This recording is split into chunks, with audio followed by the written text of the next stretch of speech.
우리 식탁에서 빠지지 않는 음식이 하나 있죠. 바로 간장인데요. 차민 아나운서, 네. 어떤 간장 드시나요? 저는 마트에서 그냥 판매하는 거 사 먹는데요. 예. 요즘에는 간장 종류도 굉장히 많아서 뭐 진간장, 양조간장, 순간장, 맛간장 이렇게 이름도 비슷해서요. 어떤 제품을 사야 될지 하나도 모르겠더라고요. 예, 그러실 겁니다.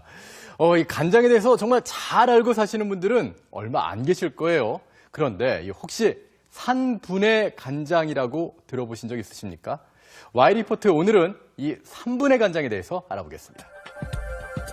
흔히 우리가 생각하는 발효간장은 만드는데 최소 6개월에서 1년이 걸리는데 여러분이 선택하신 간장 혹시 이렇게 만드시는 줄 아셨습니까? 간장을 애용하는 조향미주부 6살 딸아이의 입맛에 맞게 매운 고추장보다는 간장을 주로 사용하는데 제일 대표적인 게 지금도 하고 있는 간장 떡볶이? 제육볶음 같은 경우에도 매운데 빨간 제육볶음은 아이가 못 먹으니까 간장 제육볶음으로 해주고 뭐 무침도 아니면 멸치볶음, 오뎅볶음 다 간장이 들어가죠. 자극적이지 않은 간장 떡볶이는 아이들에겐 최고의 간식. 맛있지? 이거 좀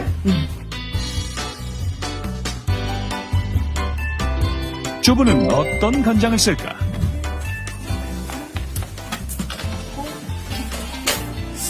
이렇게 두 가지 쓰세요? 네. 아무래도 보통 그냥 뭐 미역국 이런 거 할 때는 이런 거 넣고 그다음에 뭐 말 그대로 조림 간장, 뭐 볶음용 조림, 반찬할 때는 이런 거 넣고 뒤에 보니까 식품의 유형 혼합간장이라고 써있네요. 이거는 그리고 혼합 비율이 양조간장이 30%고 3분의 간장이 70%네요. 평소 뒷면은 확인하지 않고 구입했다는 주부. 보통 다 그냥 이렇게 콩으로 메주로 이렇게 해가지고 발효 시켜서 만든 거라고 생각을 하지 혼합 간장인지도 몰랐고 3분의 간장은 뭘까요? 잘 모르겠는데요. 성분 표시를 확인해 봤는데 안경을 쓰고도 잘 보이지 않는 글씨 혼합 간장. 깨알같이 써진 혼합 비율은 잘 보이지도 않는 상황. 산분해 간장이 총 질소 3%에서 70%가 들어가 있네요. 예, 산분해 간장이라는 건 이게 생각을 못했어요. 산분해 간장이 뭔 뜻인지 저도 잘 모르겠는데. 산분해 간장이 뭐예요? 알고 계세요?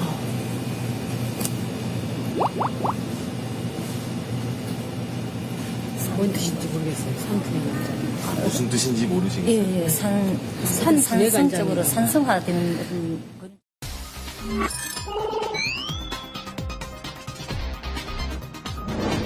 잠시 후 산분해 간장의 제조 방식 공개.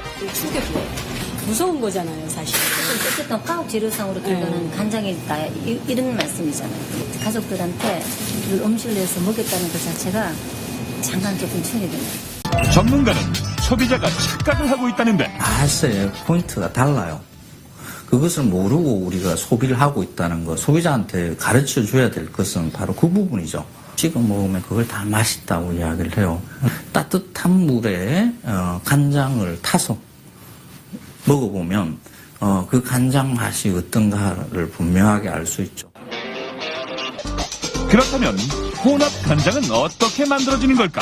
그 식물성 단백질 분해물이라는 것을 두고 간장이라고 이야기하는 것은 문제가 있다라고 저는 이야기를 해요. 뭐로 불러야 되냐 그러면 간장 맛 소스가 정답이죠. 식초로 분해하는 게 아니라 초산으로 분해하는 게 아니라 염산으로 분해하니까 염산 분해 간장 이래야 맞는 거죠. 산분해 간장의 제조 방식. 염산을 이용해서 혼합 간장을 만든다. 단백질을 녹일 정도로 강한 산성인 염산을 이용해 어떻게 간장을 만드는 것일까? 산분해 간장을 직접 만들어 보기로 했다. 주 원료인 탈지대두와 염산 외에도 여러 가지 화학 첨가물이 있어야 만들 수 있는데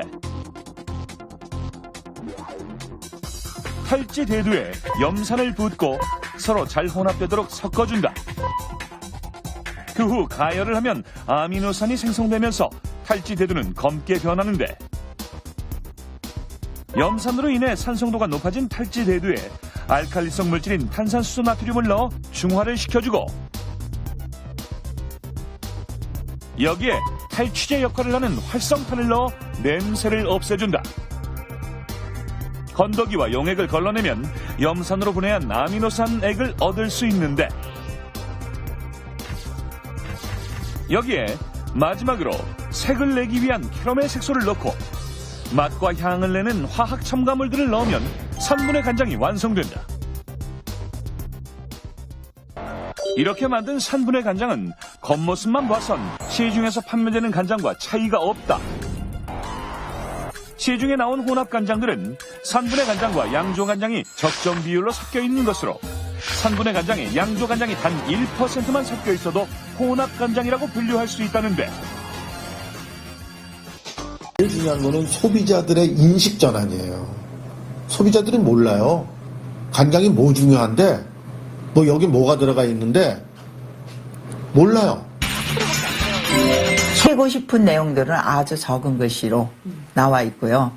강조하고 싶은 내용만 큰 글씨로 써 있으니까 우리가 언뜻 볼 때는 이 표기를 보고도 오인하기가 너무 쉬워요. 그런 부분들을 좀 시정하도록 좀 소비자들도 요구를 하고 또 업체도 이런 걸 좀 충실히 지키는 그런 게 필요하다고 봅니다. 네, 저도 앞으로는 이 성분 표시를 꼼꼼히 읽어봐야겠는데요. 간장 꼼꼼하게 따져보고 구입하는 방법도 어렵지 않습니다. 먼저 식품 유형과 혼합 비율을 살펴보고 총 질소 함량이라고 해서 TN 수치를 참고하면 되는데요.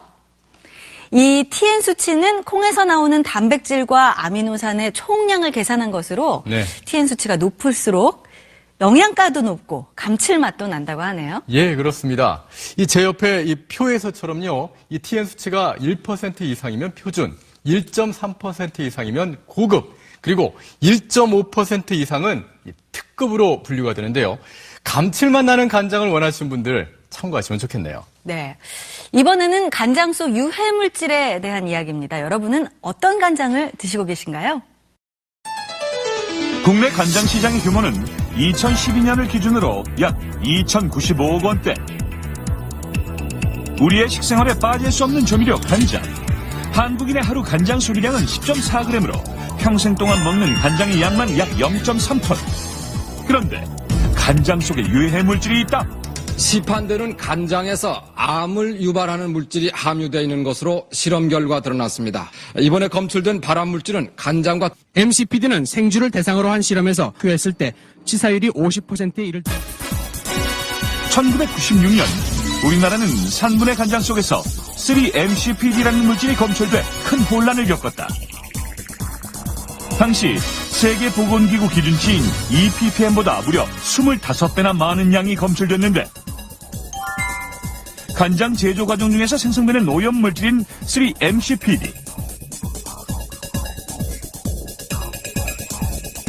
당시 3-MCPD는 왜 문제가 됐을까?